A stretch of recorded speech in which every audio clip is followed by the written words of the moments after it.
Hello, I'm Richie Hunley, and I'm here with Justin Cason, the Assistant Director of International Student Programs here at Lindsey Wilson College. We are featuring Mr. Cason on our First Generation Friday feature, which you can find every week on the PSC Tumblr blog, Facebook page, and Twitter page, as well as YouTube. Mr. Cason, tell us a little bit about yourself. Well, like you said, my name is Justin Cason. I was born and raised in Louisville, Kentucky. Attended Fairdale High School. Was a Governor Scholar, and that's how I was able to go to college. First generation college student. Came to Lindsey in '06, graduated in 2010, and just got my master's degree from the University of Illinois in July. So, yeah, I've been working at Lindsey for my third year. Okay. So when you were a student at Lindsey and working on your master's, did you participate in any clubs or sports or activities? Yeah, actually, I started a club my freshman year, Ultimate Frisbee Club. Something fun to do. That got me into SGA. I was a student senator at large for the 2 years after that, and then my senior year, I was SGA president. That was an experience, and throughout that time, participated in the International Student Club, Recreation Club. I participated in the Student Alumni Relations Committee, Lindsey Wilson Players or Theater Program. A lot of other clubs too. A lot too many to name. But yeah, a lot of clubs and organizations. I played tennis in high school, but decided not to play in college. But did that intramural stuff. Tennis, basketball, softball, stuff like that. Flag football. Okay. So you said you started here in 2006. Think back to that year for me just a bit. Okay. Tell me what your first year in college was like. Well, I was blessed.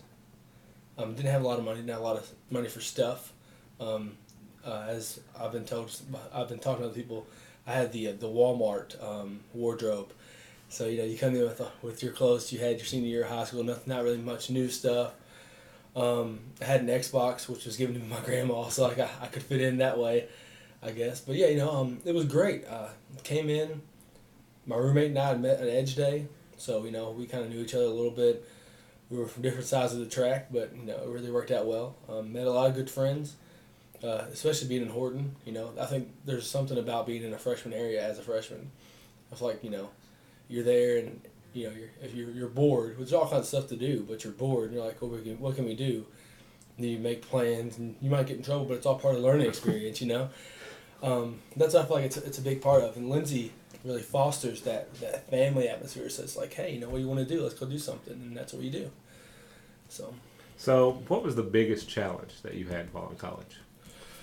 My biggest challenge in college was, well, once I finally got money, I spent it. And I think that was the biggest challenge I had.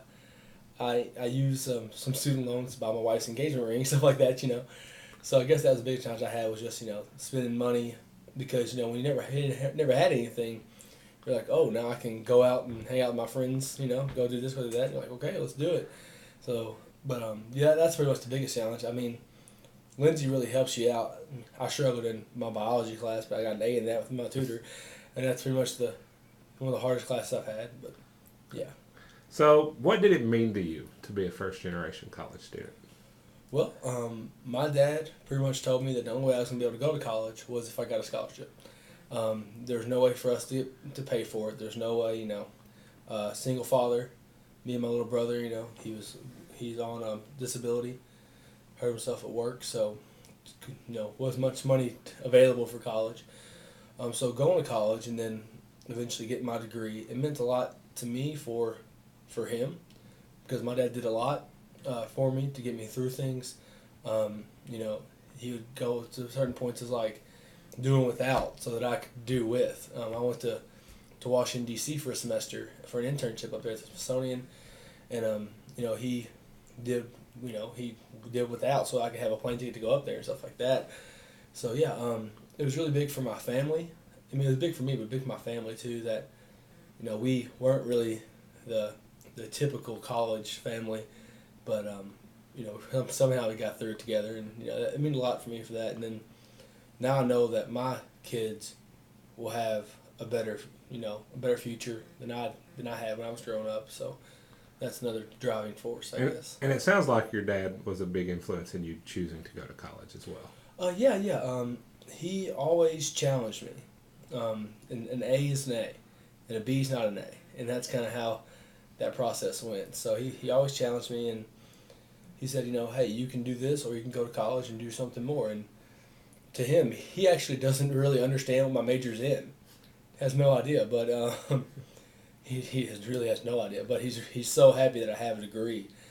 It doesn't matter what it's in. You have a college degree. Now I have a master's degree. And he's like, well, you can get your doctorate. And I was like, well, probably, if I get to teach. So that's just a whole new realm for him. Because now he puts more emphasis on education than I do now. Because now I have it. He's like, oh, that's your education. Do this, do this. So, yeah. So, what factors do you think ultimately led you to succeed in college? Well, I'm relatively smart, so I think that really helped out.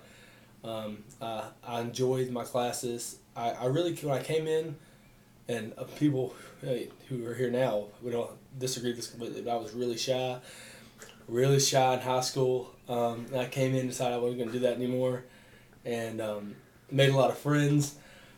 My freshman RA, I was in his wedding, he was in my wedding. We're best of friends, and a lot of other guys I met my freshman year, my best friends. So I guess that friendship, that camaraderie that you build that first year, it lasts forever. So that helped out. And then my teachers, I had one teacher from my major pretty much, and she really, really influenced me, pushed me more than other students, and I really accepted that and pushed back. Sometimes too hard, but pushed. So yeah, I think the community of Lindsay and what our faculty, you're not just a number, you're a person, that is what really drove me to succeed. And you, of course, do have your bachelor's and master's degree, and you mentioned this just briefly a minute ago. Do you plan on pursuing a doctorate? Well, I was really lucky. My teacher, who taught me through undergrad, left in the summer, and they needed someone to teach a class. And that next week, I'd finished my grad school degree. I was like, well, I happen to be qualified to do that. So I stepped right in. I'm teaching 2 classes now. It's a lot of fun. I really enjoy it. So yeah, that experience, maybe if I get another job someplace else. I have a policy right now, which is kind of cool, not thinking about it when I was younger. I don't want to pay for any degree. And so far I haven't had to do that somehow. You're which lucky. Is awesome. Yeah, I'm one of the lucky ones. So I'm hoping to keep that track running, So if it's free, or if it's part of a compensation package, I will gladly get my doctorate. Good deal. Did you participate in any programs like Upward Bound or Student Support Services when you were a student at either high school or? I had a really good connection with the Family Resource Center. I was a free reduced lunch my entire life, from first grade on.